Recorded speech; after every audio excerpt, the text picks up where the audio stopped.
Hello, friends. Welcome to friends, subscribers, watchers, casual viewers. Welcome to Peak Performer. And this is Understanding Personality, re recording of a webinar held on the 27th of June 2024, which is only a few days ago as we're recording right now. There were some technical glitches, so hence the re recording. So slightly different from the original webinar itself. Members of Peak Performer, you'll find the link below wherever you happen to be watching this video. You'll find a link below to the site. Peak Performer is a space where I create content. It's a learning platform, primarily, I suppose. I create content for people who are interested in human performance, whether you're in medicine, whether you're in sports, whether you're in business, whether you run a coffee shop, whether you sweep the street, no matter what your career, your work is, you can find content on Peak Performer that can help you do it better. And that's what all of the content that I create there is about. This particular webinar is on the topic of personality behavior. How do we decide which is which? Well, maybe it's the same thing. We're talking about personality, what it is that makes us who we are, understanding ourselves from a few different perspectives that we look at, understanding others, understanding how human beings relate to one another, interact, and so on. That's what this webinar is all about. If you're watching elsewhere on some other platform online, well, welcome along. You can find out more about what I do over at humanperformance.ie. Again, there's links below. So without further ado, let's get into it. Let's get into it here. Okay, like I said, this originally went out on the 27th, Thursday the 27th of June, and we had a bunch of people from the Peak Performer community space join me live, and we had a bit of a chat and a discussion around the nature of personality, what it is, and the question of who we are is really, that's what it all really boils down to if we're honest about it. The pursuit of success in engaging with other people, getting married, finding partners, having families or not, whatever it is, we're looking for something, trying to find out what's going on, trying to find out where we belong in the world, what we're doing here, where we came from. It's all about this quest to understand oneself, and there are certain perspectives that we look at here this evening. A little bit about me first, I suppose. I'm a work and business psychologist, an organizational psychologist. In the States, we are referred to as industrial and organizational psychologists. In the UK, we're referred to commonly as occupational psychologists. Whatever, it doesn't matter. My focus is on the behavior and performance of people at work, and that's what I focus and channel my interest towards. Work, as far as I'm concerned, is that thing we do while we're awake, whether it's sport, whether it's medicine, whether it's the military, whether it's construction, whether you're in finance, doesn't matter what you do. Work is work, and we're looking to do it better today than we did yesterday. We're looking to find work, find jobs that turn us on, that switch us on, and that we love to do, and that we engage in, rather than simply working as a means to an end. That's I suppose, the core premise of why I do what I do. Some qualifications there. All right, so some services I provide: one-to-one sessions. People come and see me at my practice in Dublin City Centre. We discuss all kinds of things related to work and not work, private life as well. I do some group training as well, come into organisations and deliver training on various topics, workshops and talks on well-being and leadership and motivation and so on. Create courses. Shortly, you'll be able to access a course named The Personality Factor that I'll be launching in August on Peak Performer. You'll learn more about that if you subscribe. Topics that generally this material comes in under: wellness, leadership, careers, motivation, groups and teams, dynamics. A little bit about this webinar. Let me move stuff around my screen here so I can see what's going on. So this webinar will provide a reasonable overview of the topic of personality. We're taking a look at personality, what makes you who you are, and what makes me who I am, from a particular perspective, or several perspectives, I suppose. But we're only skimming the surface. We'll be here for about an hour, maybe a little bit less. Happy to take any questions below. If you want to drop them in, I'll be looking out for those and get back to you. It'll be friendly, light and breezy. Try and keep the presentation style, not so dry and well, there are facts, but it's good when we're live because we can have a conversation and people can jump in and stick up their hand and so forth. But given that it's just me today, it should follow that mode. I generally use Slido polls when I conduct a webinar, so to get your feedback and your views on certain topics. And at the end of the webinar, the webinars that I produce, you'll generally find there's some resources and free stuff that I offer, and no different this time. Okay, so in terms of understanding personality, it matters. So why does it matter? Well, if we don't have a holistic view and a broader overview of the thing that we're trying to look at, trying to understand, well, then we'll mistake it for something else, as is shown in the I think this is from The Far Side, if you know the comic strip that was running for a very long time. So what is it we're trying to examine? What is this organism? Do we look at it from the physiological perspective, psychological, emotional, the neurological? Do we look at it in terms of evolution? Or maybe we need to take all of these things into account when we're trying to understand ourselves. How can you apply this info? Understanding the nature, what we've learned about the nature of personality allows you to apply it to the workplace, hiring the right people, promoting the right people. If you promote a psychopath or a narcissist, grandiose narcissist, Donald Trump, for example, to a position of authority in your organization, it won't be long before that organization starts to take a downturn. It might have some success in the short term, but eventually it's going to crash. You want somebody who's more in tune with people and understands the needs, wants, desires, expectations, and so on of people. So rather than being objectively oriented, they want to be more people oriented. That's what I would suggest. So hiring people, understanding personality is important. Developing yourself, your creative pursuits, knowing who you are, have a better understanding of who you are, allows you to develop that to maybe a more refined degree. Deciding who to trust in business and work, in personal life, really important. Forming workplace teams. You want to put a group together to achieve a goal in the workplace, in your business, or maybe it's in sport, wherever you operate. You want people with the right personality attributes who can work well together and they're not in conflict. Really important. Understanding your family better. Jesus knows to use that term, that working with family and engaging with family is the most challenging.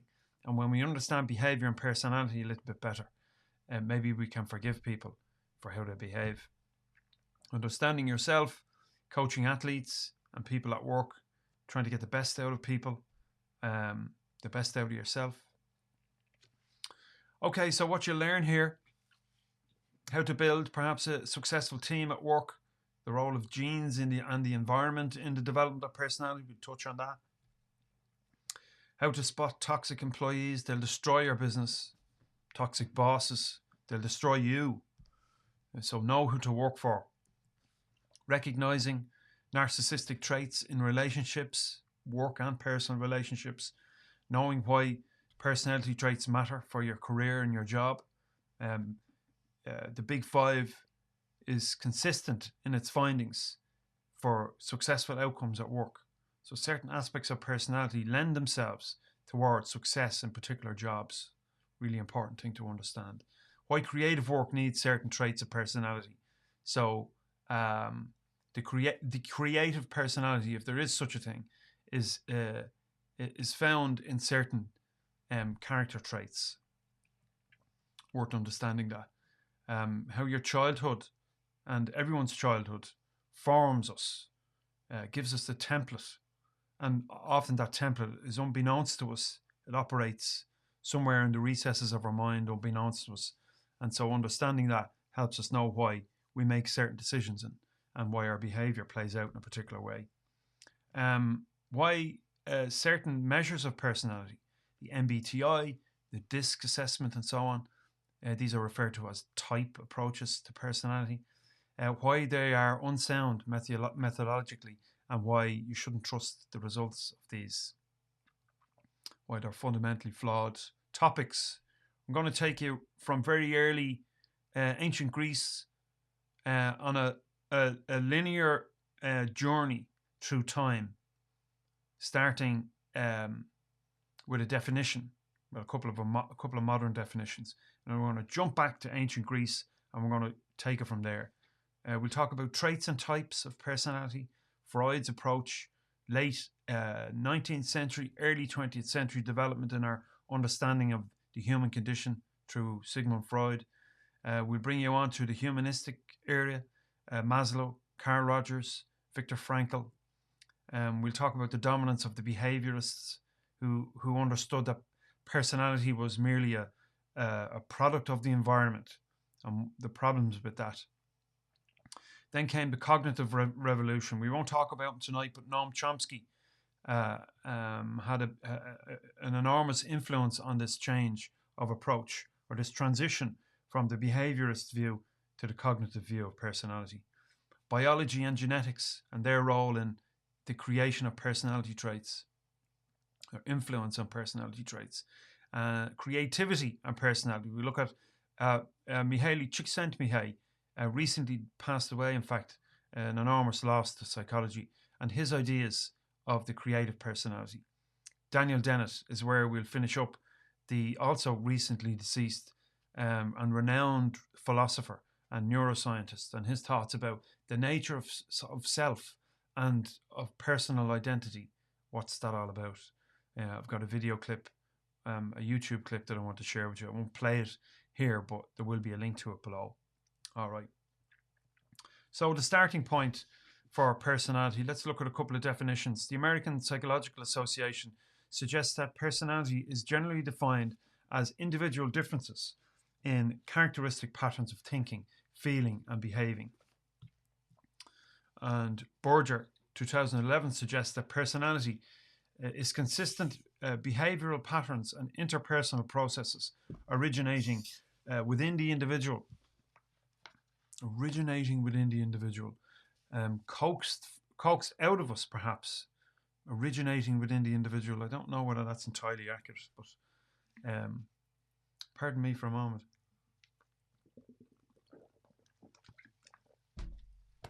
Thirsty work. Okay, so contemporary views and ideas about personality could arguably be traced back to ancient Greece, Hippocrates. Here we go. It just took a second to load. And his views of personality being the result of fluids moving throughout the body.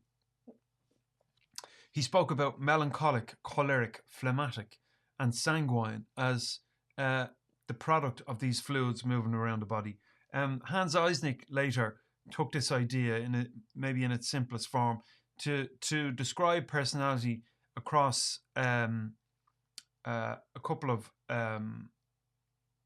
ranges of traits, you might say. Introversion through to extroversion along this continuum. And we exist somewhere along this line of passivity and quiet and reserved behaviour to more active and sociable behaviour. And this can be stable or unstable, according to Hans Eysenck, much later on. Eysenck suggested that he followed Francis Galton's ideas, a pretty prolific individual in the world of personality differences, of personal differences, individual differences, and what makes us who we are. Francis Galton was the cousin of Charles Darwin, and grew out of a particular mode of thought and view of the world, which you could, I suppose, call white Eurocentric, and not held within that broader sphere, but you must go much deeper into it to a more elevated status in society. So if the likes of Galton, the likes of Darwin, and all these guys. And there was no women involved in this, by the way. It was all men. It was all macho. It was all about this white Eurocentric dominance of the world and the rights of the white. Uh, they were colonialists. Let's be honest about it. And science grew out of this idea. And maybe it was a little bit blind to its biases around personality and intelligence um, and individual differences.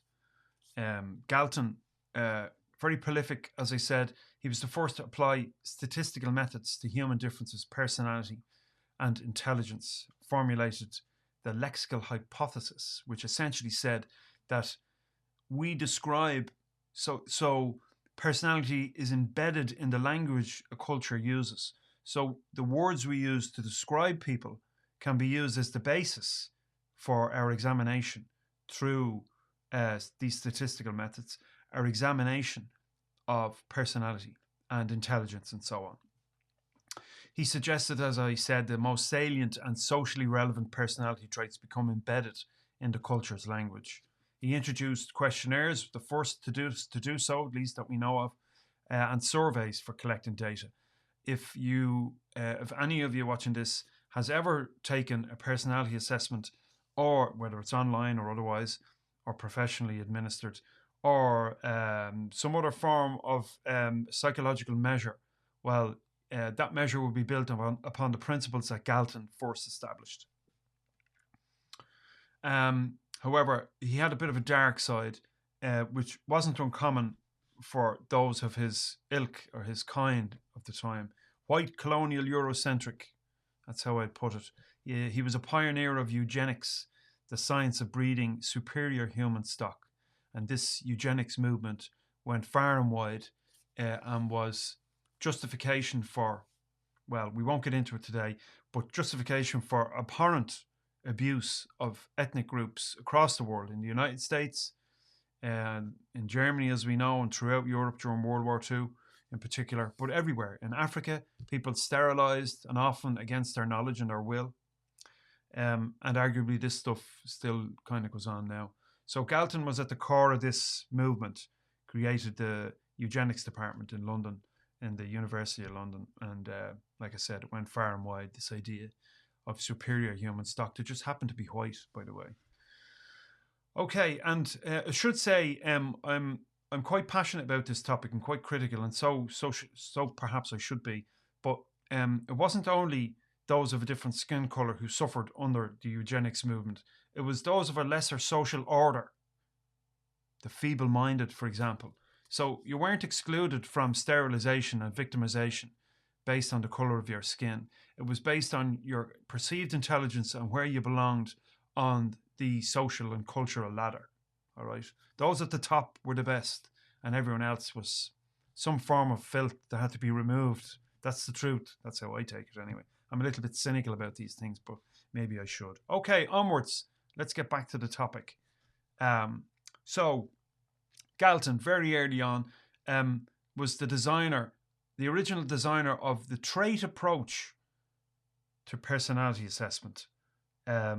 We will go backwards a little bit shortly. But the trait approach kind of grew legs amongst the social science elite, and some big names in the pursuit of answers to this question of personality. Some key figures in this, we had Raymond Cattell, developed 16 personality factors. And now this is distinct from Myers-Briggs, who we'll get to shortly. Cattell received a lot of criticism subsequent to the formulation of his ideas because they couldn't be replicated. Although more recent development of his measures are trusted and tried and quite popular still today. Raymond Cattell. Cattell and Horn are responsible for some significant research in intelligence, and also Carroll. Those three individuals and the work that they had done on intelligence, which is not separate from personality, by the way, they do overlap. Cattell, Horn, Carroll theory of intelligence is quite broadly used today. Significant figure. Hans Eysenck, as I mentioned already, he proposed there were three factors, three dimensions front to back, you might say, left to right, top to bottom, of personality. And this is how we measured it, as we described a little bit earlier. Costa and McRae, two big names, although they weren't the only ones who studied the big five main traits of personality: openness to experience, conscientiousness, extroversion, agreeableness, and neuroticism. These 5 traits of personality, coming with the acronym OCEAN, some people refer to as canoe, depending how you organize the traits. Research has been quite strong in the capability of the big 5 trait approach to personality to predict success outcomes in career, in income, in status, and so on. So the certain attributes of personality lend themselves towards success in this world that we have created. And also, it should be said that success in various jobs. So, for example, if you are open to new experiences, chances are you'll manage dramatic change much better than somebody who's low on openness to experience. If you're neurotic, according to this measure or other measures of personality, if you're high on neuroticism, well, you'd be quite difficult to work with. You're always arguing and fighting with people and want your own way and a little bit kind of throwing the toys out of the pram, so to speak. All right. Not great for workplace relationships. If you're extroverted and you're open to new experience, well, maybe you'll be good at sales. You like being in a room full of people. But if you're low on extroversion, maybe you don't like crowds, and maybe you're more suited to a job on your own, right? So quite high predictability of the big 5 towards workplace outcomes and job outcomes. Worth remembering. This trait approach to personality was also and continues to be examined or used to examine personality and the darker sides of personality. Some big names in this pursuit in dark trait research, incidentally, which is the absence or said to be the absence of empathy for others. That's the one element that that's common amongst all the traits, however researchers decide to look at it. A common theme amongst the dark traits of personality: lack of empathy for others. I don't care, I'm only interested in myself. So with Michael Jacobi, a lot of research on narcissistic leadership, he proposed that narcissism was good, essentially. And some would suggest he has done a lot of work in trying to sterilize and make it okay to be a narcissist at work. So you're out for yourself, nobody else matters except you and the outcomes. Everyone else in the world exists to give you what you want. And you're either loyal to the narcissist or you're not. And if you're loyal, you'll be all right, you'll survive. But if you're not loyal to the narcissist, you'll be removed. Or worst case scenario, he'll do you in some, or she will. Plenty of narcissists out there in the corporate world. Watch out for them. They're quite dangerous. Robert Hogan, moving from left to right on the screen you see here. Robert Hogan identified 11 dark traits. Done a lot of work with within the corporate world, identifying aspects of personality that lend themselves towards successful leadership and working in teams in a corporate environment. And then Delroy Paulus, he did a lot of work on, first of all, what was referred to as the dark tetrad, later developed into the dark triad, which consists of 4 main components, according to Paulus. Machiavellianism. So Machiavelli was a courtier in the 16th century in Italy, and he wrote a book called The Prince. You probably heard of it. Robert Greene wrote a book which you want to get, if you want to get your hands on. It's called The 48 Laws of Power, and it was developed from the work of Machiavelli. So Machiavelli said to kings and princes and leaders, you're better to be feared than loved. And so the ends justified the means. So whatever means necessary, get your people under control, get what you want, do what you have to do, stab people in the back and so on, because it's justified if you want to rule your kingdom successfully. So Machiavellians would, well, they're not to be trusted in much the same way as most individuals who are high on the dark traits of personality. They're not to be trusted because they'll stamp all over their grandmother to get what they want. and they'll cajole and they'll wrangle and they'll tell lies and all the rest of it. So beware the Machiavellian. The narcissist is similar. However, it really is a genuine aspect of their personality that they are in it for themselves and they are willing to sacrifice everyone in order to get what they want. Now, there are two forms, I suppose, along a continuum, it is said, of narcissist. You've got the grandiose narcissist on one end and you have the vulnerable narcissist on the other. What differentiates the two is that the vulnerable narcissist will essentially fall apart if they don't get what they want. And maybe they'll run away and hide for a little bit before they come back out again. But the grandiose narcissist will, at its extreme, probably be willing to take your life if you don't give him what he wants or her what she wants. They're quite destructive. Sadism, everyday sadism, Paulus identified, it's where we get happiness and satisfaction and joy from and enjoyment from watching other people suffer. So that's really the core description of this aspect of personality, and we see it everywhere. We engage in it ourselves. You see someone slip on the ice and you'll have a little giggle to yourself, and then you'll check. Well, those of us who have a little bit of empathy, we'll check to see if they're all right, but you will have a little giggle just as long as they get up and they're not too badly hurt. You might even laugh with them about it. But where it goes quite dark is where you'll hurt somebody else, where the sadist will hurt other people and get a lot of fun and enjoyment and fulfillment from that. It's a core component of how they live.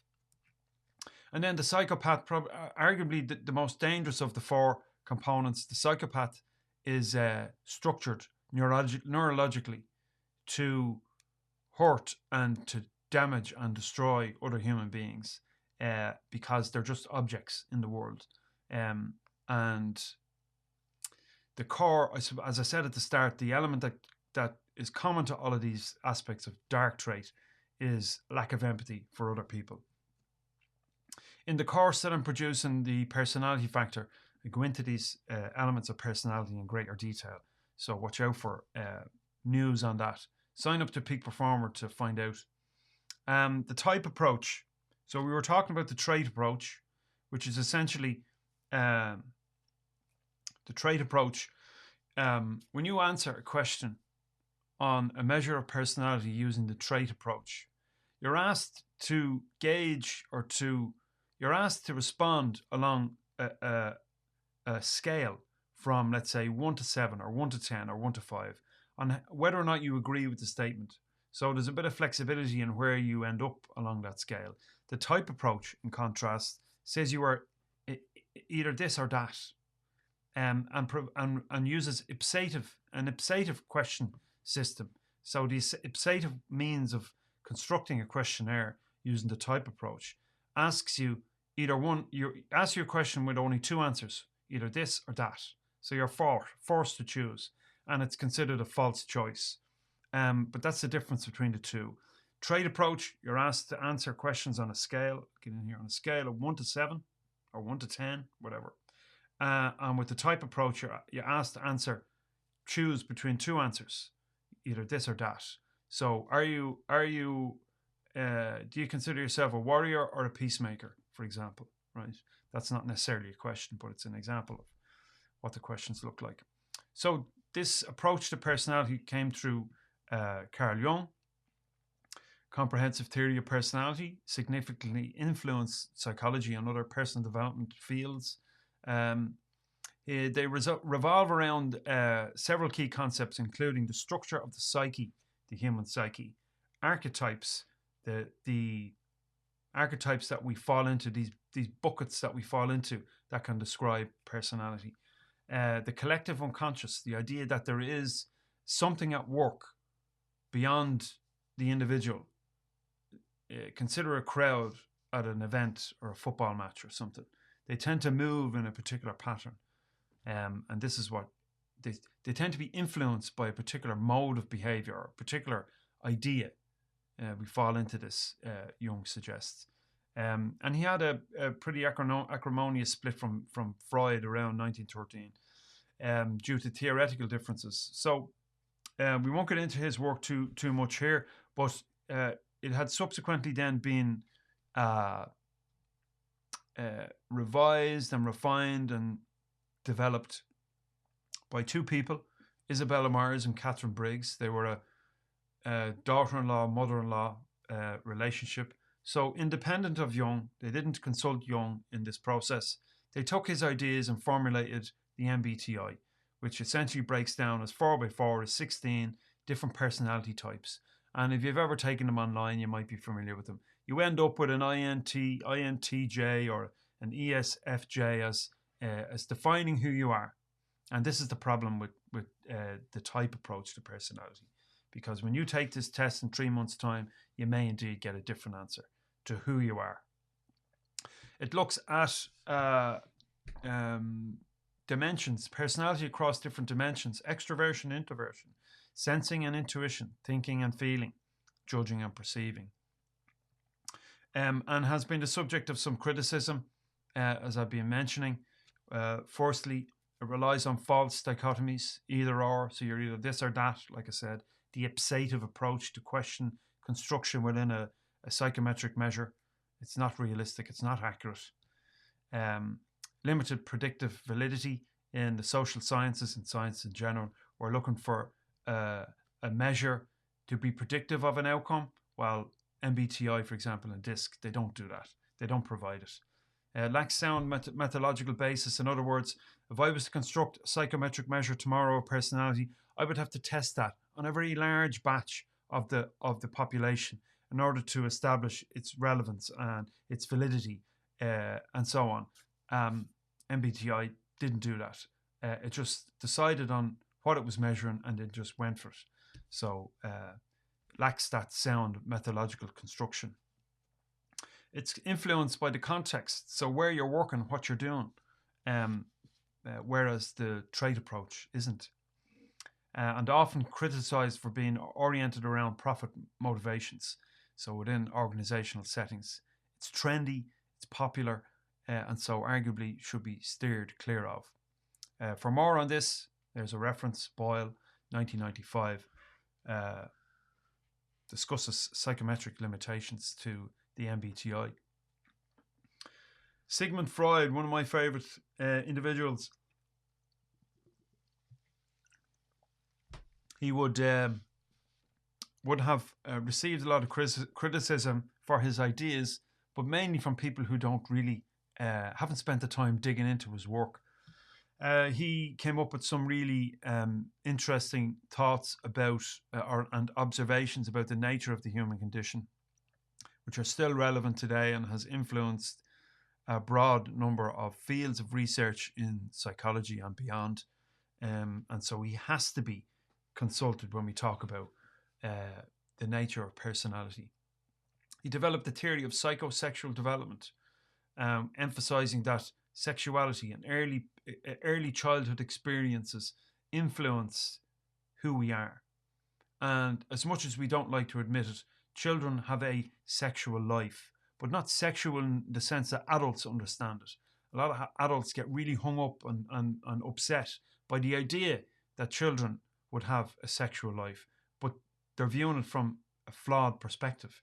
They're viewing it from the adult perspective and all the mixed up ideas and messed up thoughts and notions we have around sexuality and what that is. Children are naturally curious. They explore themselves. They wonder about that kid over there. I wonder if she or he has what I have, and so on. And early childhood experiences, whether they're focused on the nature of the anatomy or not, they influence who we are. And Freud said sex and sexuality influences the nature of our personality and our behavior as we develop and grow. He proposed a structure of the mind. His translators referred to these ideas, this kind of tripartite model of the mind, as the id, ego, and superego, but that's not what Freud called them. Freud called them something else. And it's argued that in this translation, the nature of what Freud was trying to communicate was lost. And when we talk about ego, that term is so popular now in the world. that it carries with it all kinds of hang-ups and ideas that don't reflect on what Freud really wanted to convey over 100 years ago. So the id, according to Freud, or um, uh, um, he referred to it as the it. So not so unconscious desires. This something, this other something, and the ego was the I.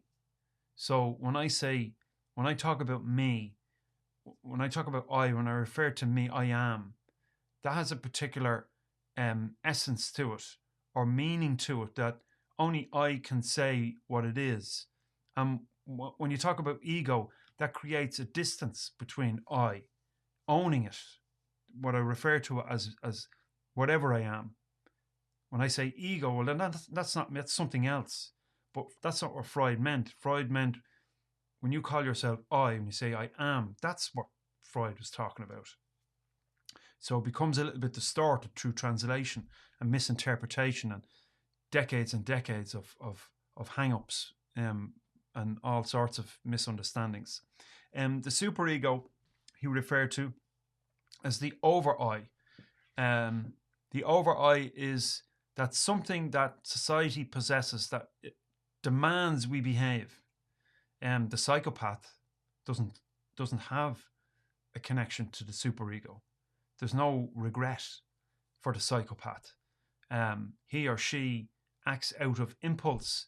So, to use Freud's ideas, das Ich, the it, would be the primary driver of the psychopath's behavior and personality.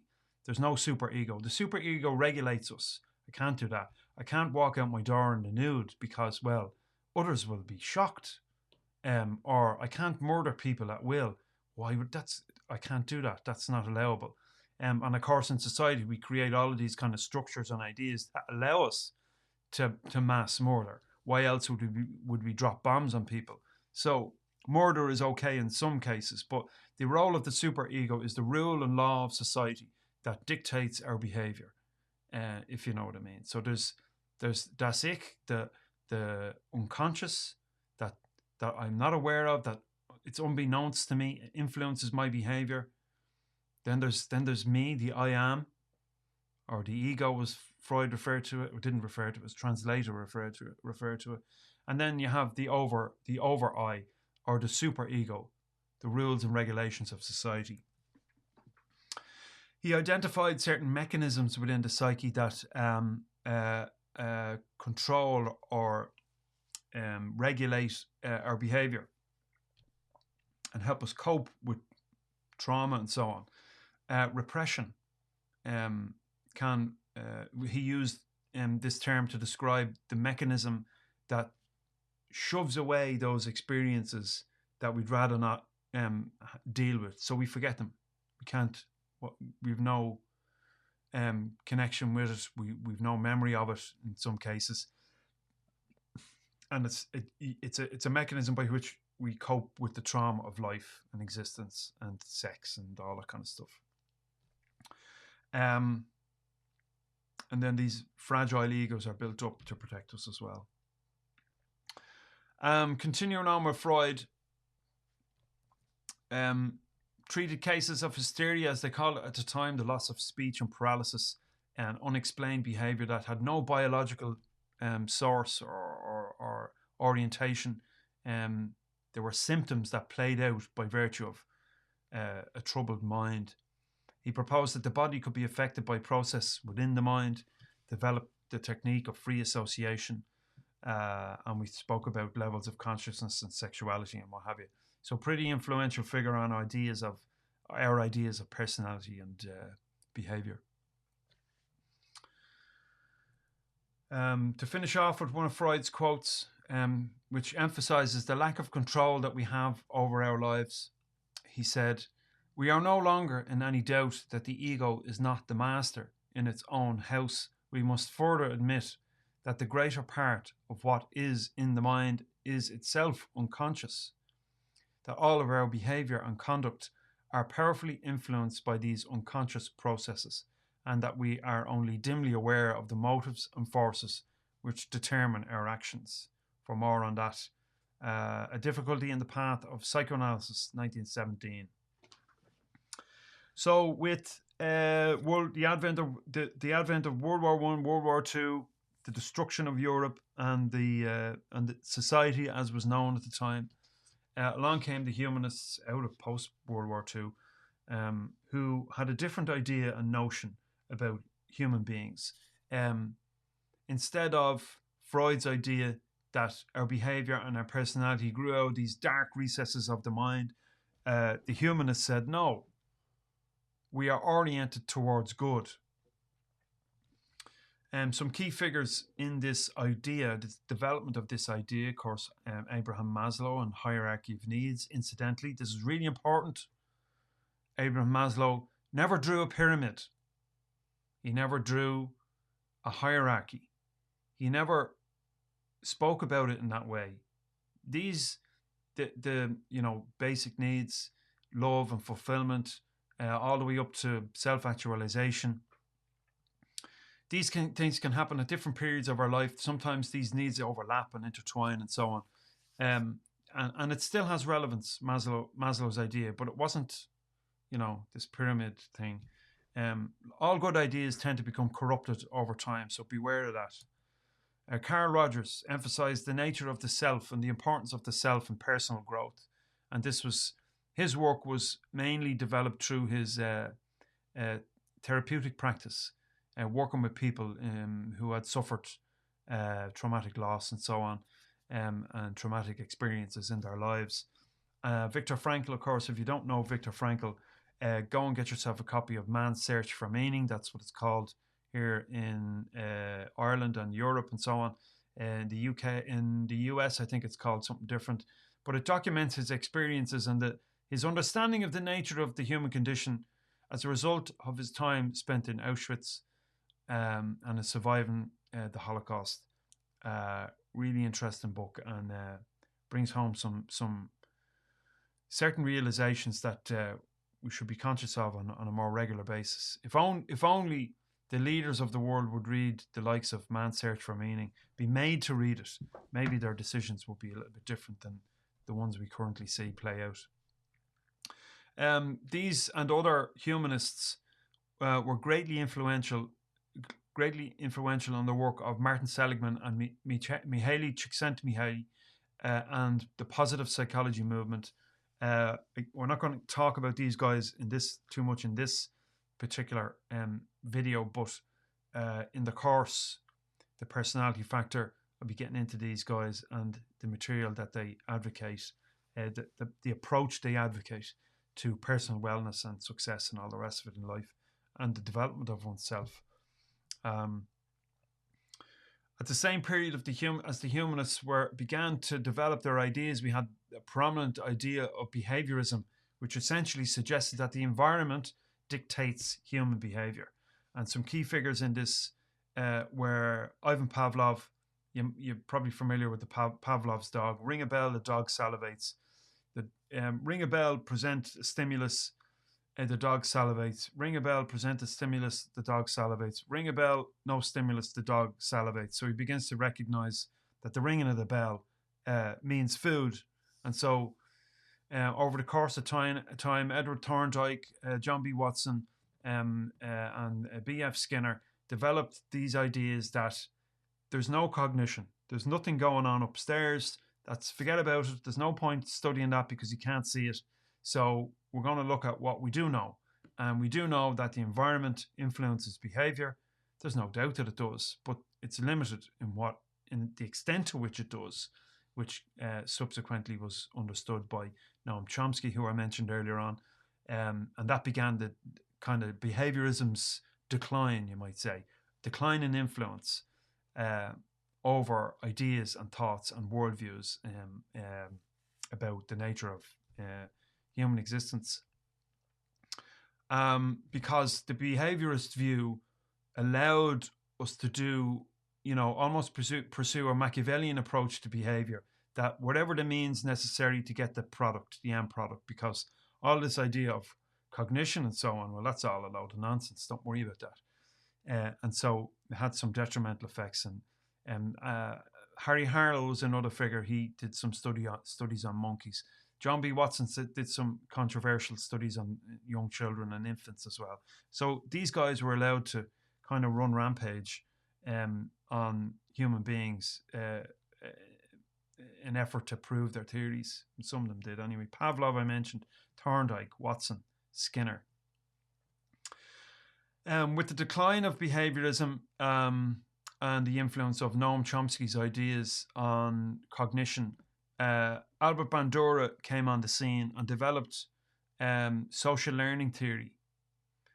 Social learning theory isn't only a learning theory, it's a theory of the human condition, of behavior and how we develop, human development. He didn't completely throw behaviorism out with the bathwater. He understood it had a place, so he developed it. He was the bridge, as I said, between behaviorism and cognition. And he emphasized the role in cognition beyond the direct influence of these contingent environmental situations. Cognition derived from the Latin word cognoscere, meaning to know or to come to know. Cognition is therefore the activities and processes concerned with the acquisition, storage, retrieval, and processing of knowledge and information. Something's going on in there. We're not simply dumb mechanisms that do what we do in order to get food or avoid punishment or to pursue rewards. There's something else. There's something else influences our behavior. Just to nip back to Bandura for a second. So Bandura said that we learn and develop and become who we are by observing others. So observation was a huge role in that. But there's also cognition and emotion. And these have roles. Our psychological states influence our behavior as much as the environment do. And so cognition began to develop prominence. Some key figures in this way of viewing personality and behavior. George Kelly. George Kelly was much earlier on. He was probably around the 40s, 30s, 40s, 50s.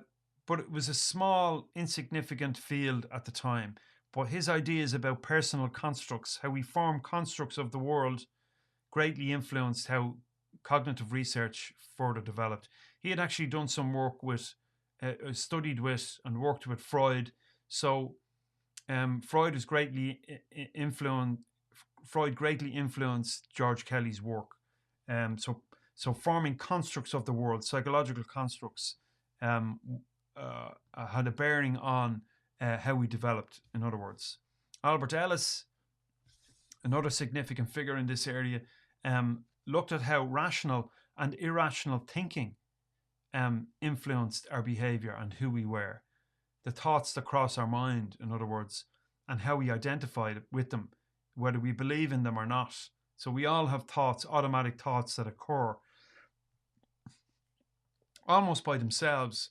And sometimes we think, I wouldn't think that if I had the choice. So if I'm thinking that and we identify with the thought is me, I'm the thought, I'm thinking the thought, so therefore they must be mine, regardless of how I feel about them.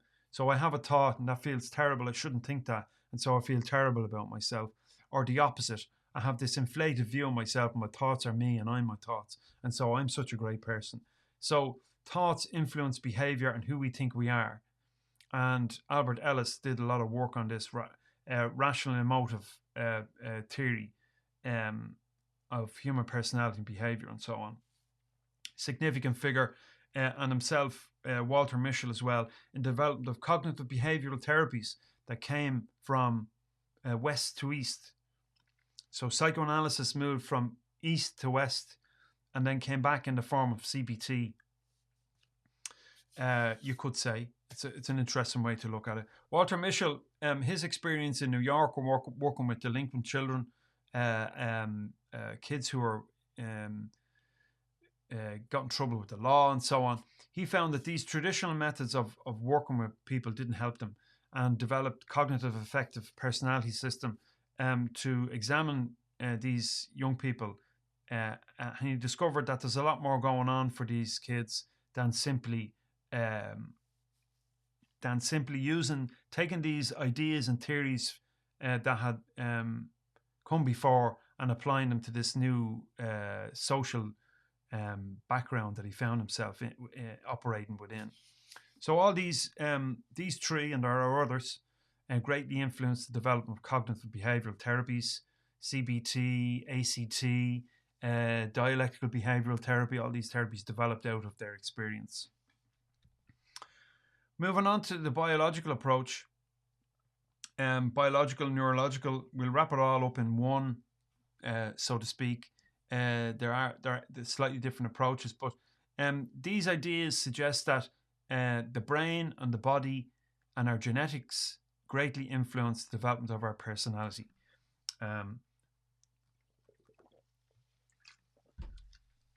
And here's a case study that I wanted to introduce you to. They're known as the Jim twins. Jim Lewis and Jim Springer, they were identical twins, separated at birth, and they rediscovered one another at age 39.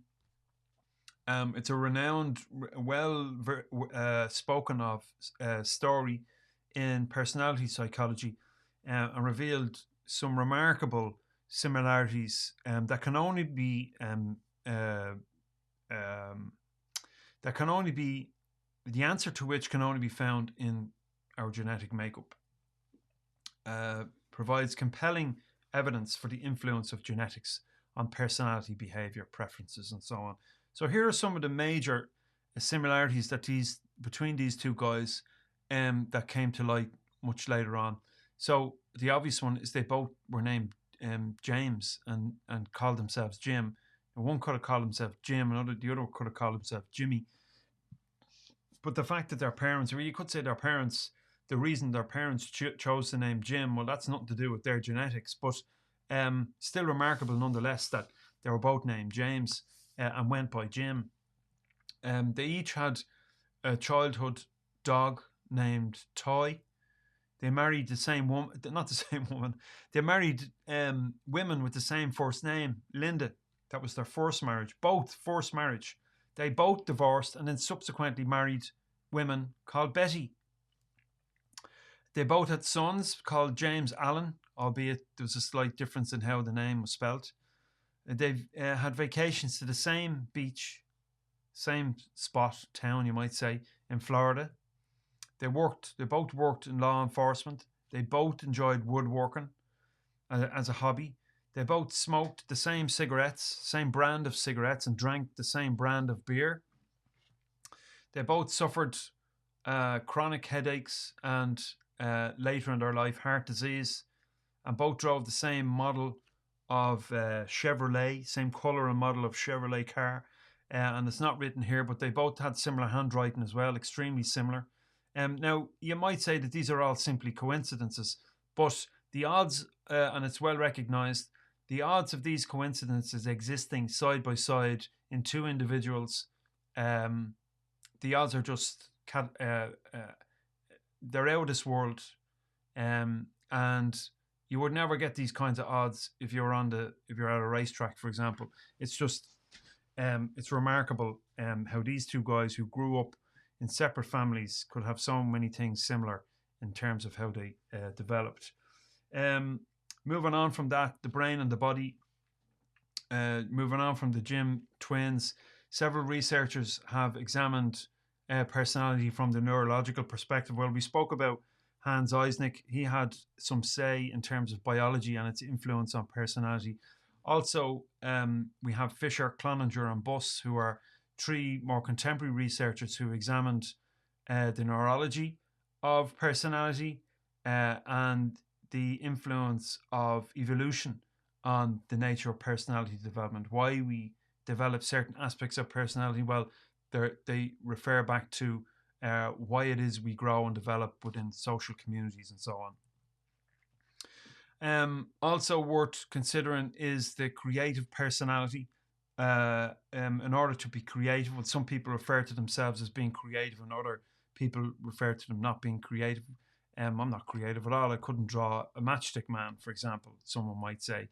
However, we might also ask ourselves, well, is creativity an aspect of personality or is it an aspect of intelligence? Well, maybe we're talking about the same thing, we're just using different words. But some significant figures that I'd encourage you to look into, and again, we'll explore these to quite a degree in the personality factor, the course that is launching in August. Stuart Brown did some really interesting work on uh, play and creativity, and had the importance of play in the development of stable and healthy personality traits and behavior. Um, he suggests that it's crucial, a crucial developmental process for healthy development in children and adults, and it's not something that, in other words, life, according to Stuart Brown, has become too utilitarian. In other words, we work as a means to an end, and we do what we do simply to get things done, make money, move on. So we're all concerned with objects in the world rather than things that are arguably more important. He says play is one of those things that we don't give enough time to, and it's crucial in the development of human beings. Robert Sternberg suggested that creativity was similar, analogous to why we would invest in a business or in a stock, and talks about his investment theory of creativity and how it develops and how it influences who we think we are in the world from the perspective of investing time, effort, and money, it should be said. James Kaufman, moving on there from left to right. James Kaufman, another significant figure in creativity research. He writes about the 4 C's of creativity: mini C, little c, pro C, and big C. An example of this would be a personal example, if I can give you one. I got into fermentation recently, maybe a couple of months ago, and started to test it out myself. Just tried it with apples and ginger and a big jar of water and sugar and so on. It was great. Worked out really well, and I was delighted about this. And so it went from there, me just on my own, making this experiment on the kitchen counter, to maybe telling other people about it. So on my own, experimenting, maybe an example of mini C. Little C is I start to tell people about it, show them what I'm doing, and giving them samples and say, hey, try this. Pro C will be the stage whereby I take this fermentation process and I say, you know what, I could do this in a big batch and I could put it in bottles and sell it at the market. And I could go and do that, and it might be successful. Big C might be me taking this idea and opening a retail unit and selling it out of that, or selling it into supermarkets or a production line and selling it as it becoming a profession. Do you see? So it's again, it's an expression of who we are, our creative nature, our need to make things. Is this an aspect of personality? It's worth talking about, and we'll talk a little bit more about it in the personality factor in August. Csikszentmihalyi talked about a systems model. Csikszentmihalyi, I'll be corrected on that pronunciation. He suggested that creativity is due to our particular nature, who it is we are, and the interaction of that within the domain of work and the field of work, and how this one feeds into the next, into the other, and how they're complementary. He also did a lot of research on the autotelic personality, and if you downloaded that personality assessment that I have on Peak Performer, you might be familiar. It's the idea that this nature of personality, or certain features of an individual that, once they're present, lend themselves towards greater degrees of creativity, higher motivation, curiosity, self-regulation, resilience in the face of defeat or failure, that we keep going, grit and so on, a sense of autonomy, that I have some sense of control and volition over the world and the outcome, my own life experience, and what I can create. And these all lend themselves towards this creative personality, according to Csikszentmihalyi. And then finally, Daniel Dennett philosopher and neuroscientist, had a lot to say about the nature of personal identity. In a paper titled "Where Am I?" he writes about the mind-body relationship, and how perhaps if the brain, it's very brain-centric, you might say, these ideas, and I think that's flawed in and of itself. But however, he suggests that if you took the brain and you put it in a jar, and you kept it alive, would I still exist? Would we still exist? Would that sense of self-consciousness or consciousness and self-awareness, would that still exist? So you could remove my legs and my arms, I could survive. You could remove certain parts of my body until there's the bare minimum left. Would I still be me?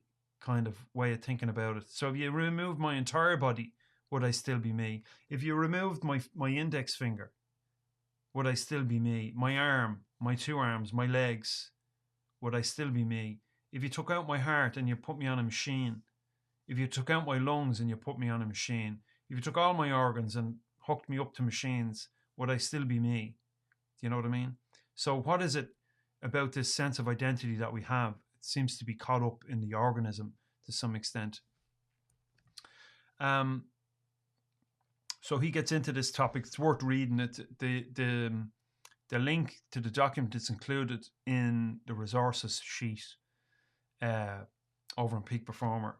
Here's a video clip. I'm not going to play it now. It's about 12 minutes long, but again, it's in the resources sheet. You can get that over on Peak Performer. And if you've signed up, it's in your dashboard where you can download it.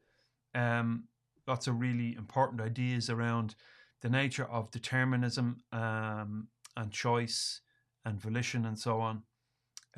He had a lot to say about that, the nature of free will.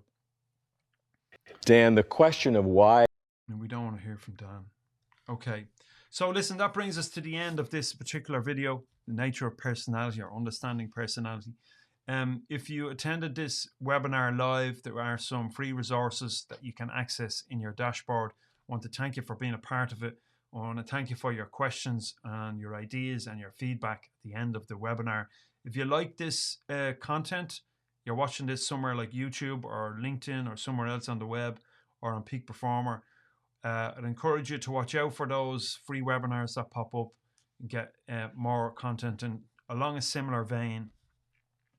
The big question being, how do we produce better results in our life and work? How do we live successfully and have a positive influence on the success of others, I suppose, at the same time? So the resources that are available for you in your dashboard, you'll receive a discount, as all will who sign up for these original webinars on these topics. 60% discount for upcoming courses, in this case, the personality factor. And then you'll also receive, if you attend the call, the chance to connect with me and have a 1 hour session valued at $120. Clients come to see me one-to-one at my premises in Dublin City Centre. We also have online sessions, so you can have access to those. All right, so it's Q&A time. If you happen to have any questions in relation to the content, criticisms or otherwise, okay, fire away. Drop them below this video, and I'd be happy to get involved in a conversation with you. Keep your eye out on Peak Performer for new webinars, upcoming webinars, and I'll hopefully see you then. And until we meet again, sayonara, mind yourself, slán leat. See you next time.